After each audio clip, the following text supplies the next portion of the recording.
सभी भाइयों को नमस्कार, सभी भाइयों को राधे राधे। आज की वीडियो में आप सभी का स्वागत करता हूँ। स्पेशल वीडियो लेकर के आया हूँ, कुछ खास बताने वाला हूँ।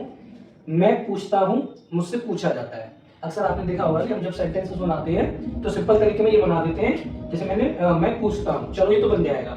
लेकिन मुझसे पूछा जाता है, इसमें अटक जाते हैं। मैं सजा देता हूँ, चलो मान लिया। मुझे सजा दी जाती है, ये कैसे बनेगा? इसी प्रकार के टॉपिक आज मैं आपको सिखाने के लिए आया हूँ। कैसे बनाएंगे, आइए चलिए वीडियो पर ले चलता हूँ। बिल्कुल आसान और सरल भाषा में बात करेंगे, बिल्कुल देसी भाषा में आपको सिखाएंगे, बिल्कुल अच्छे तरीके से। मैं पूछता हूँ, सेंटेंस जो लिखा हुआ है मैं पूछता हूँ, देखो हमें जरूरत पड़ती है 2-3 चीजों की। हमें सब्जेक्ट की जरूरत पड़ती है, वर्ब की जरूरत पड़ती है और ऑब्जेक्ट की जरूरत पड़ती है। इन 3 चीजों को अगर आपने ढूंढ लिया, सेंटेंस आपका बन जाएगा। ये 3 चीजें आ गई तो सेंटेंस हो जाएगा। मैं पूछता हूँ, इसमें हमें सब्जेक्ट मिल गया, मैं पूछता हूँ, पूछना की हमें वर्ब मिल गई, ऑब्जेक्ट इसमें है नहीं, तो इसको हम आसानी से बना सकते हैं क्योंकि हमें पता लग गया कि प्रोजेक्ट का है। प्रोजेक्ट में क्या आता है? ता है, ती है, ते है, तो पीछे आ गया ता हूं। प्रेजेंट का है। प्रेजेंट में क्या होता है? जो वर्ब सिंगुलर होती है, सब्जेक्ट सिंगुलर होता है, तो वर्ब में एस या एस लगा देते हैं। अगर वो नेगेटिव है तो हम डू या डज का प्रयोग कर लेते हैं। तो यहाँ पे हम क्या देखते हैं कि इसमें हमारा कोई भी सेंटेंसेस नेगेटिव नहीं है। अफर्मेटिव आगे, तो सबसे पहले हम क्या करेंगे? मैं का मतलब आई, हम लिख देंगे यहाँ पे आई। अब मैं पूछता हूं, पूछना को क्या कहते हैं? आस्क।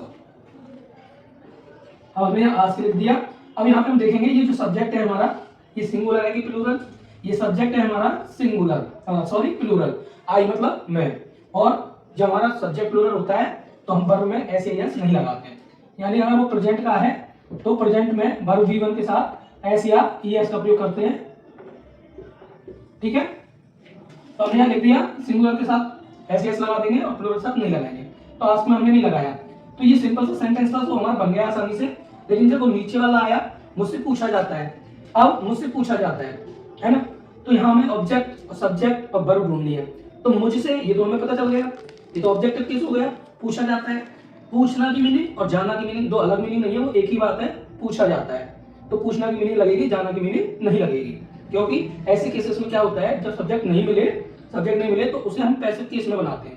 पैसिव केस कैसे बनता है कि सबसे पहले ऑब्जेक्ट आता है, फिर हमारी हेल्पिंग वर्ब होती है वो आ जाती है, उसके बाद और जो वर्ब होती है उसकी थर्ड फॉर्म आती है। तो जब भी ऐसे सेंटेंसेस मिल जाए आपको, तो वहां पे आप क्या करेंगे कि वर्ब V3 लगा देंगे। ठीक है, और ऑब्जेक्ट होता है वो सब्जेक्ट बन जाता है, और सब्जेक्ट होता है वो ऑब्जेक्ट बन जाता है।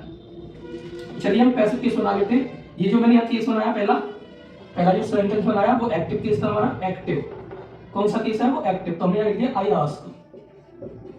दूसरा केस जो हम बना रहे हैं, इसमें हमें क्या मिला देखने को कि भाई हमें इसमें मिला देखने को कि ये पैसिव है, इसमें सब्जेक्ट नहीं मिल रहा, ऑब्जेक्ट आया मुझसे पूछा जाता है।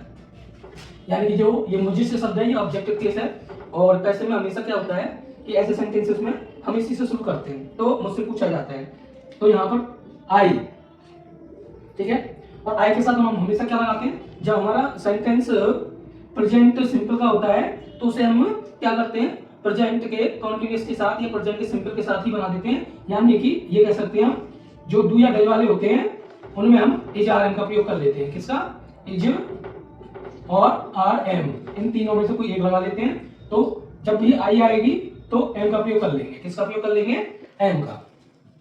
अब ये केस हम बना रहे हैं, यहाँ पे आसानी से बन जाएगा हमारा, कोई दिक्कत नहीं है। तो हमने आई लगा ली, आई के बाद क्या आ गया? एम।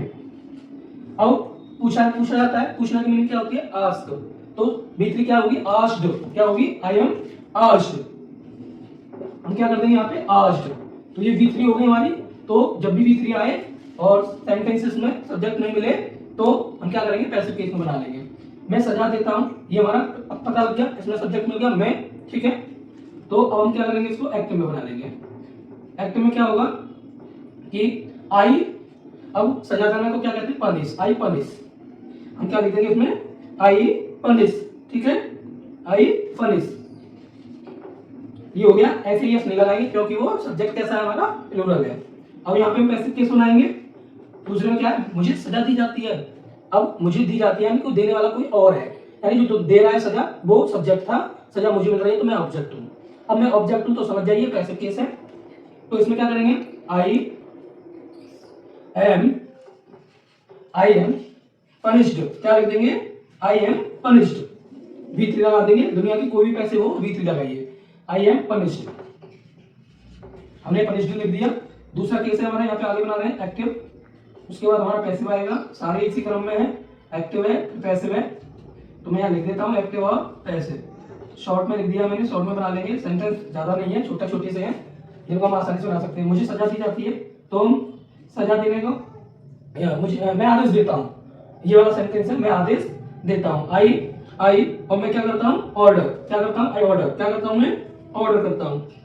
तो हमने यहाँ लिख दिया आदेश को ऑर्डर कहते हैं, क्या कहते हैं ऑर्डर कहते हैं, क्या कहते हैं ऑर्डर। अब मुझे आदेश दिया जाता है यानी कि आदेश देने वाला कोई और है ना। जब और है तो हम क्या कर देंगे, जो ऑब्जेक्टिव केस को होता है वो सब्जेक्ट बना देते हैं, यानी कि इसमें है नहीं तो हमने उसको मुझको मैं में चेंज कर लिया, तो आई आ गया।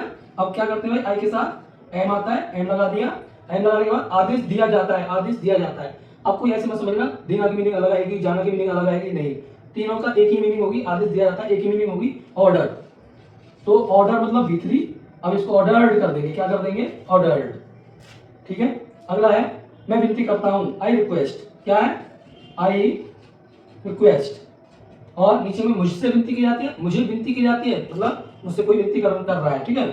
तो हमने यहाँ पे आई एम, हम क्या लिख देंगे रिक्वेस्टेड, V3 लगा देंगे ऐसे।